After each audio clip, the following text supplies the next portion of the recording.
Well, good morning and welcome to another week on my allotment.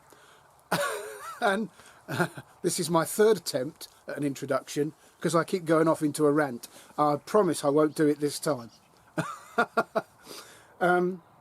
So it's Sunday morning, the sun is up, it's a beautiful day, there's a slight breeze in the air, the smoke is coming out the chimney, and yesterday I did two things that made me positive and optimistic. The first is I sowed my first seeds at home, the tomato gardener's delight, which is the one I always grow in our greenhouse, always been a success, touch wood. And the other is Musselburgh leeks, the first sowings. So that's a positive step, and I'm sure everyone who's got an allotment and a kitchen garden is thinking about that or has already done it. So I'm very pleased to have something now in the soil, albeit in a tray. And the second thing is, Cheryl and I sat down yesterday or last night and we took about an hour and we booked a few weekends away in the caravan. And Cheryl's submitted 3 applications for weeks off, and as and when she gets those, then we'll book 3 one-week holidays in the caravan in the UK, which is our favourite thing to do. So who knows what lies ahead, but we're making positive steps. And we shall see. But welcome along to my plot. Good to have you here. Please subscribe if you haven't and click the like button. Click the like button now before you watch the video, because you might not want to at the end. Yes, I'm going to go and have a cup of tea and sit and watch this stunning view.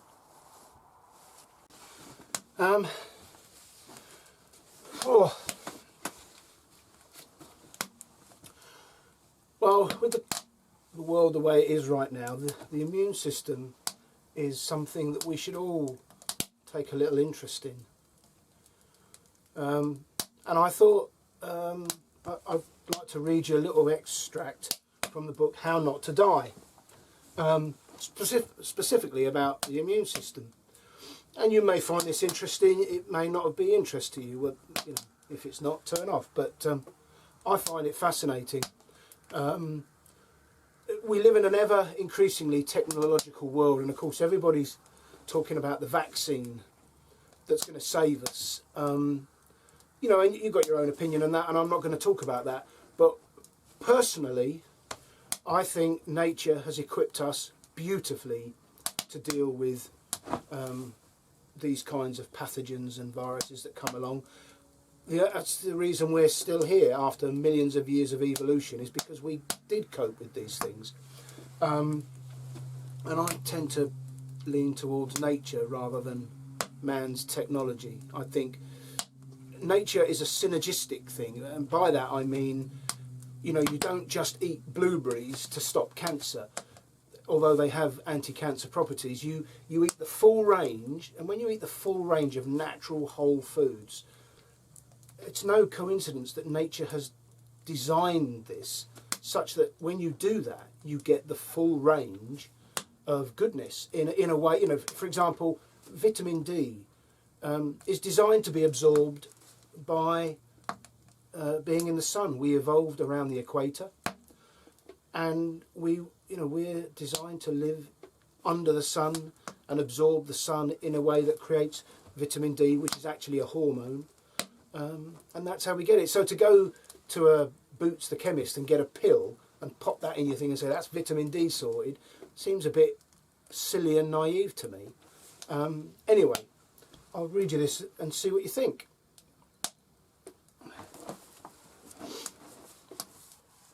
Preventing infectious diseases with a healthy immune system. Wow, what a radical idea. The term immune system is derived from the Latin word immunis, meaning untaxed or untouched, which is fitting given that the immune system protects the body from foreign invaders. Composed of various organs, white blood cells and proteins called antibodies that form alliances against trespassing pathogens threatening the body. The immune system, apart from the nervous system, is the most complex organ system humans possess. Your first layer of protection against intruders are physical surface barriers like your skin. Beneath that are white blood cells, such as neutrophils that attack and engulf pathogens directly, and natural killer cells that put your cells out of their misery if they become cancerous or infected with a virus. How do natural killer cells recognise pathogens and infected cells? They are often marked for destruction by antibodies, which are special proteins made by another type of white blood cell, known as B cells, that home in like smart bombs and stick to invaders. Each B cell makes one type of antibody that's specific for one foreign molecular signature. You don't have one B cell that covers grass pollen and another that covers bacteria. Instead, you have a B cell whose only job is to make antibodies against the pollen of purple Siberian onion grass, and another whose only job is to make antibodies against the tail proteins of bacteria that live in the thermal vents at the bottom of the ocean. Now, you know, this may be going straight over your head, you may not be interested, you may have already switched off, but I find this unbelievably fascinating. In your body, you have a B cell for every kind of venom and virus and bacteria that stalks the earth. You know, and he's going to go on to talk about the duck-billed platypus in a minute. I've never been to Australia, and yet I'm protected against it. That is mind-blowingly fascinating. Or not. Each of your B cells produces only one type of antibody. If each of your B cells produced only one type of antibody, then you'd need to have 1 billion different types of B cells, given the incredible variety of potential pathogens on our planet. And you do. Let's suppose one day you're walking along and suddenly get attacked by a duck-billed platypus. They have poisonous spurs on their heels, you know. For your whole life up to that point, the B cell in your body that produces antibodies against duck-billed platypus venom was just hanging around, twiddling its thumbs until that very moment. As soon as the venom is detected, this specific B cell begins dividing like crazy, and soon you have a whole swarm of clones, each producing millions of antibody against platypus poison. You fend off the toxin and live happily ever after. That is how the immune system works. Aren't our bodies spectacular? As you get older, though, your immune system declines. Is this just an inevitable consequence of aging? We are told so many times in life, oh, you're getting old, you know, you have to expect it. And so many times that is not true. Or could it be because dietary quality also tends to go down in older populations? To test the theory that inadequate nutrition could help explain the loss in immune function as you age, researchers split 83 volunteers between 65 and 85 years old into 2 groups. The control group ate fewer than 3 daily servings of fruits and vegetables, while the experimental group consumed at least 5 servings per day. They were all then vaccinated against pneumonia, a practice recommended for adults over the age of 65. The goal of vaccination is to prime your immune system to produce antibodies against a specific pneumonia pathogen should you ever become exposed.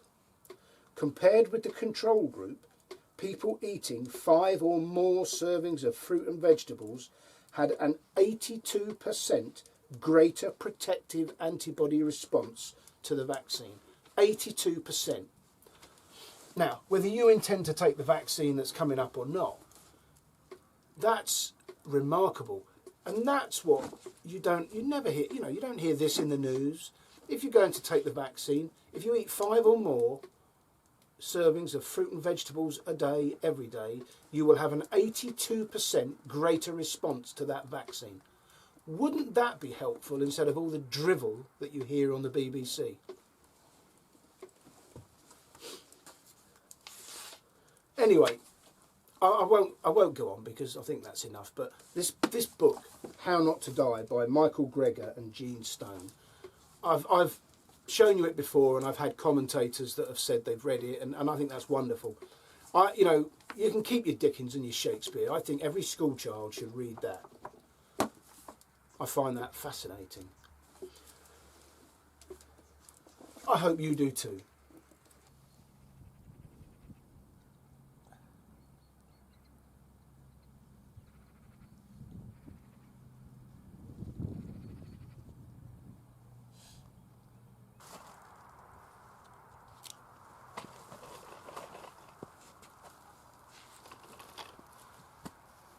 Health and safety is not a dirty word.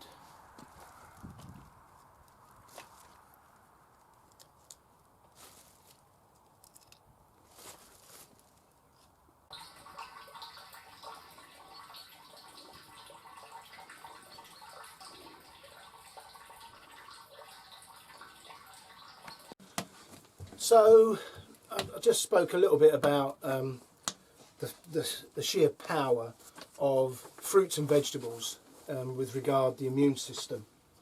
And I just thought I'd mention a little story that I caught on the internet a few years ago about the opposite end of the scale with regard to what you eat.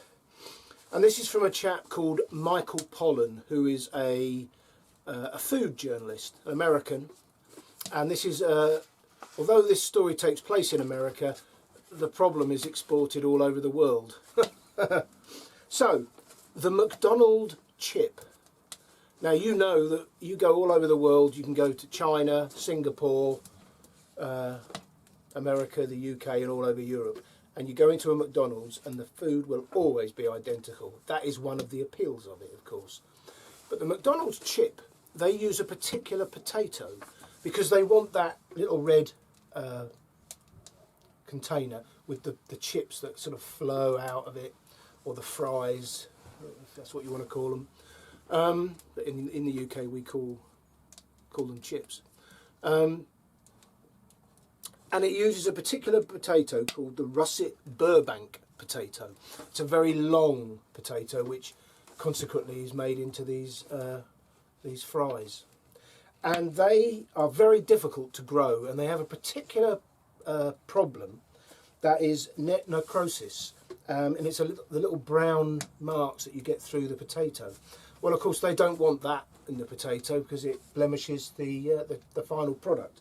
So this is controlled using a pesticide called Monitor, which is so toxic that the farmers that grow these potatoes in Idaho in the US won't go into their fields for 5 days after they've sprayed the potatoes.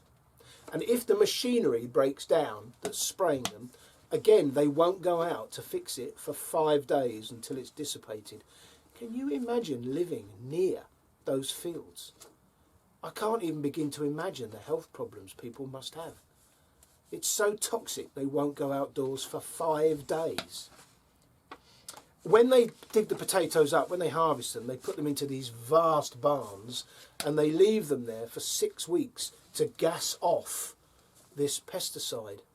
And then they take it away and they make food out of it and you eat them. Or maybe you don't. I find that remarkable. I mean, well, you'll draw your own conclusions, but I find that fascinating.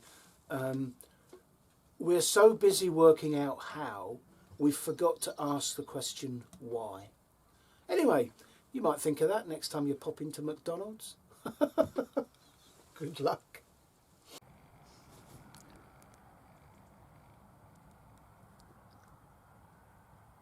Well, we may have finished with those butternuts,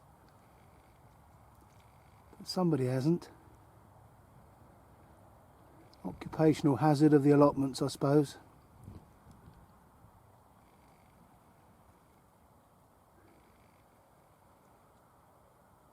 So I'll have to bring the trap from home.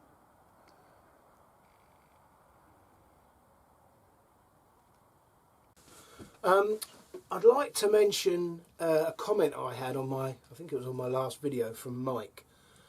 Mike mentioned about putting I grow clubroot resistant brassicas on my plot because we have clubroot here on the site. And the clubroot resistant brassicas, the 5 of them, are very successful. And I've never had a problem. But I've always chopped up the roots and shoved them on my compost heap. And Mike mentioned that that's probably not good. Well, it isn't good practice, because even if the brassica grows well and is fine, there may be some clubroot still in those roots, so I should dispose of them off-site. Well, that makes absolute sense, and I have now gone through, because I chopped them up the other day, they're still on the top. I've taken out the bits of the root, and I've put them in one of the bags, and I'll get rid of them in the council waste, where when they compost the town waste, it's done at a super heat, and it'll destroy all viruses, pathogens, bacteria and pests, etc. So I'd like to say a thank you to Mike for that piece of advice. Very happy to receive that and to act on it, and that is now done. So thank you very much.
Well, as I was trying to break up that tough pallet, I had what I consider, with my bar set very low, to be a stroke of genius.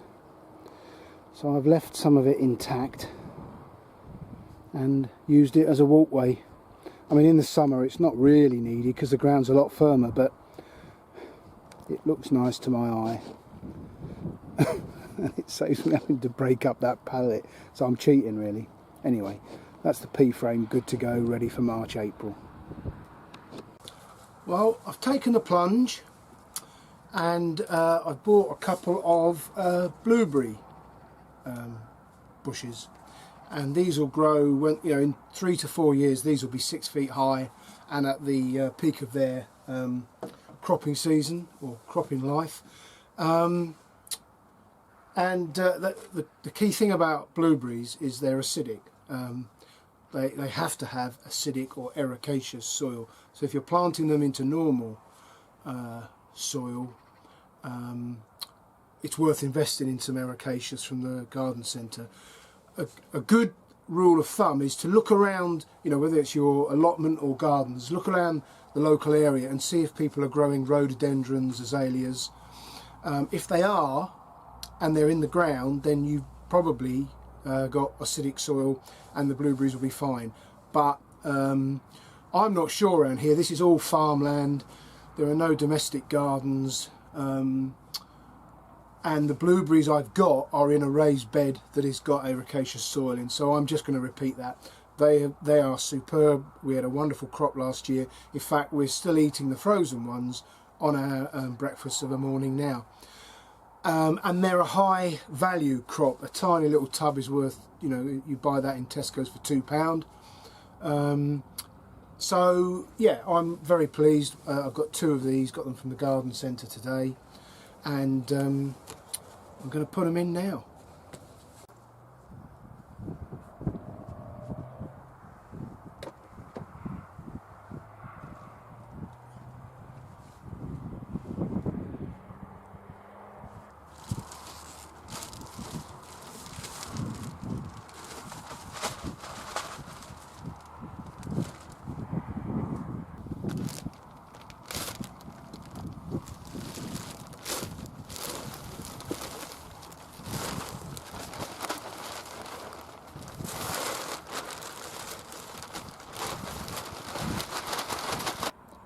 Well, very pleased with that new addition to the plot, and there's only 2 in that bed, and that is plenty. When I planted the others, must be 3-4 years ago now, I made a bit of a schoolboy error because they're only tiny little plants. I popped 4 in thinking that's fine. Well, of course, you've only got to look at that to see it's congested, although I have got to cut some of the old wood off of those. So 2's enough in a bed. That's a mantra to live by, isn't it? 2's enough in a bed, and 4's overcrowded. Sorry, that's my filthy mind.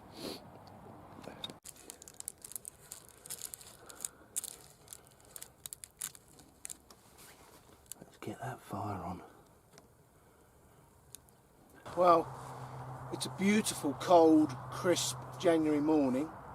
And while the blueberries and everything else, come to think of it, are dormant, now's the right time to do a little bit of pruning. Blueberries don't need a lot of pruning their first 2 or 3 years of life, but I think these are about 4 years old now, coming up for their 4th season. And because I've put them in so cramped, which was a mistake, some of the branches are now crossing and getting entangled, and of course once they cross, they rub, and that's where you get infections. So I'm going to attempt to do a little bit of judicious pruning, which is always difficult because, you know, you think every time you take off a branch, you think, oh, that's fruit I won't get. But of course, by taking out some of the older, woodier stems, it will promote newer growth from the bottom, and it's that newer growth that will generate the fruit for this year and beyond. So whilst it's difficult to do, it is a necessary part of keeping blueberries and any fruit fruiting and productive. So I'm not going to bore you with the whole thing, but I'm going to crack on now. In fact, now I'm down here at ground level and I'm looking in, I can see where there is rubbing taking place. So yeah, I'm going to crack on with this and I'll come back to you when I'm done. If I bring you in reasonably close, I hope you can see that you can identify fairly easily the age of the wood. This very light and more mature growth will cease to be productive after a certain while, and in fact it looks like it's dead on the ends. And if I take, say, this one here, where you can see it's catching on the edge of the raised bed and is causing a wound. So I'm going to take that one off, and I shall probably take this one out here, which will open up the middle of the plant. And then here you can see it's crossing and rubbing, and then that has had a snapped off at the end. So any crossing, diseased and dying wood needs to be taken out. Well, 10 minutes later, and with a little bit of judicious use of the shears and the loppers, I've taken maybe 2 of the oldest stems out of each, and you know, particularly this bigger blueberry bush here, the more dominant one. You can see I've cut one right out of the middle, and it's really opened them up. I'm really pleased I've done that, and I think I've left it, you know, till about the 4th year, and hopefully taking out, you know, 1 or 2 of the older stems on each plant will promote new growth from the base, and that will carry the fruit of the future. So job well done. The fire, you can hear it crackling away now, is just about getting going, so time to go in and celebrate with a cup of tea. I thought I should say that this is the moment you wait for in the spring. I'm sure anyone who's got an allotment is the same, and we all have our favourite companies that we use. Well, mine is DT Brown's. I'm very happy to recommend them. I think their service is superb. Last year I ordered some seed potatoes, a variety of seed potatoes, and within a day or two of submitting my order in the mail, not online, I had a phone call from a very nice lady to say, "I'm very sorry, Mr. Jordan, but one of the seed potatoes of the 4 you ordered, we no longer have in stock, so I'd like to discuss with you a possible alternative." So she listened to the fact that we suffer badly from blight, and she listened to my tales of growing in pots and so on, and then she made a recommendation, which I was happy to go with, and so I got a replacement, and yeah, very efficient. And this year, the last year's came in a jiffy bag, and they went through the envelope, through the letterbox. This year they've come in, I thought it was an Amazon parcel at first, but they came with a receipt of the order. That is the club root resistant 5 seed packets. So that's the Brussels sprouts, red cabbage, green cabbage, broccoli and cauliflower. And then everything else I've ordered, I've checked it all off, it's all there, with the exception of some onion sets and the potatoes, and on the order it says the date they will be dispatched. They're not dispatched yet, don't need them yet, that's probably why not. So yeah, I'm very, very happy with DT Brown's. Their seed catalogue is by far and away the best and most useful. I can happily while away an hour or 2 of an evening just flicking through that, looking at all the different things and thinking, should I try something different this year? I am trying something different this year. I can't remember the name of it because the seed packet's at home, but it's a butternut that if you roast it tastes like mashed potato. So I'm going to give that a go this year. I love my mashed potato, and if you can do it with a butternut squash, that's got to be worth a try. So yeah, DT Brown's, thoroughly recommend them. I've got my seeds. I have started sowing some stuff at home on the windowsill, as I've said. That brings on the new year. Fantastic. A couple of stories from my past. A little bit about the funnier side of being in the army. And it involves this week going to Kiel, which obviously is in Germany, on the Baltic Sea. And when I was in Germany for 6-7 years as a soldier. It's where I learnt to dive. I mean, I had to go back to Portsmouth to do the course, but up at Kiel, in Kiel Harbour, we had a Royal Engineer diving wing, and all the teams from Germany used to go up there once a year for a concentration, a week or 2 weeks, and get all their more challenging diving in, the deeper diving out in the sea and so on. We used to help the GCP a lot, the German Civil Police, with body searches in the Kiel Canal and all sorts of stuff like that, which was good for us, and of course it helped the local Germans out. There's a few sad stories with that, but I won't go into that. But yeah, Kiel. When we used to go up there, before you went out and did the deep diving, because of course most diving in Germany was done in rivers which are 2-3 metres deep maximum. When we went to Kiel, we used to get up to 50 metres deep. So before we went out, we used to go into the local Krankenhaus hospital compression chamber. They had a really good compression chamber up there. and they would put us down to a simulated depth of 50 metres to check our ears, make sure they're all functioning correctly.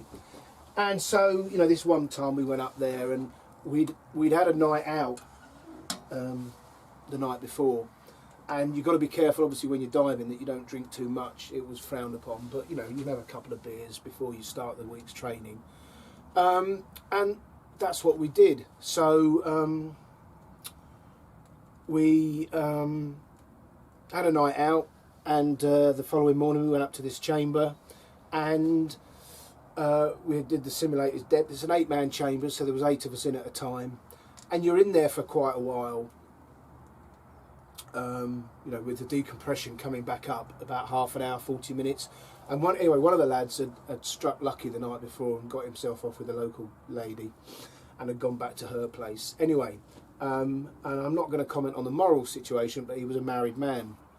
Anyway, by all accounts, all I will say is this young lady was quite adventurous, and he'd had quite an interesting night, and he was regaling us with all the stories of what this young lady had done to him and he'd done to her, and I'll say no more on that,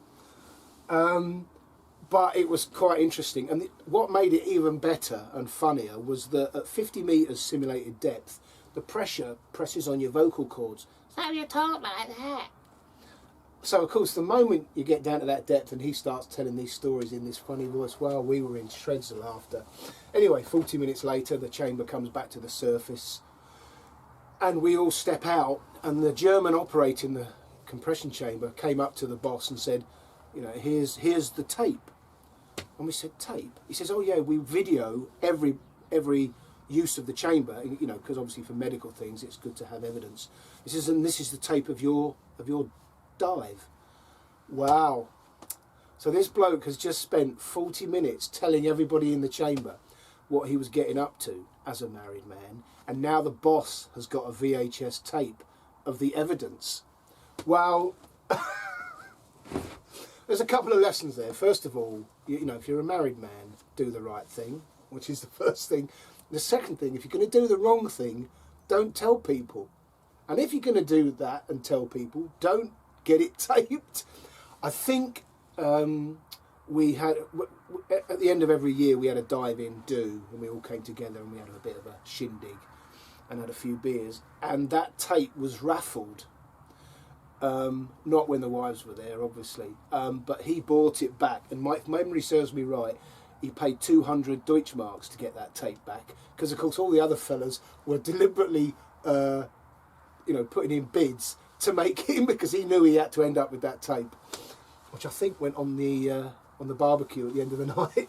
So yeah, funny little story. The other thing that happened that same week is I met a guy called Willie Shaw. Quite an old fella. I guess at the time he was in his late 30s, early 40s, but to us he was quite old. And we went down to this bar just outside the Navy base that we were staying on, the German Navy base. It's a lovely little bar, very friendly people in there. They loved the Brits, and we always had a good time there, and they'd always cooked us lovely food. But Willie Shaw, who I'd never met before, and he never spoke on the dive site. You never heard him speak, very, very quiet. As we were walking down, he's walking along with a wheelbarrow. And I said to a couple of the fellas, what's he got the wheelbarrow for? He says, you'll see, you'll see. Anyway, the first hour and a half we were in there, well, Willie Shaw was the life and soul. The jokes, the songs he sang, I've never heard. Even my dad didn't know songs like this, and my dad knows a lot of bawdy songs. And after about an hour and a half, he conked out, and he conked out in the wheelbarrow. Apparently, he has no tolerance for alcohol, so he had a crazy hour and a half, and then he flaked out in the wheelbarrow, and one of the other fellas, who was always with him, wheeled him back, and he slept that night in the wheelbarrow. He slept the whole week in that wheelbarrow. Actually, I tried it. It was quite comfortable. Willie Shaw. Yeah, what's he got the wheelbarrow? Oh, you'll find out. Oh, well, it's the end of the day. As Cheryl's working, I've got to go home and cook tea. I say cook tea, I've got to put 2 jacket potatoes in. But under very careful instructions. So, yeah, the day is done. I'm finished up here. I've had a good week up here. We have had some torrential rain this week, and there are some wet spots on the plot, but it's been productive. I've just put a frame up for the cucumbers I'm going to try and grow outdoors in the summer. And I've put all my vertical frames up this week. I've dug in trenches and filled them with manure and allotment compost for the cucumbers, the broad beans, the runner beans, the peas. So yeah, a good week. I'm really just ticking over now, waiting for spring. I've got plenty on the windowsills at home of seeds sown. Nothing's come up yet, but it's early days. The wood is well stocked. I'm very much ahead of the curve and looking forward to the growing season. So thank you for joining me for another week. Thanks to those who've subscribed, I appreciate it. And all being well, I will see you in another week. Look after yourselves and bye for now.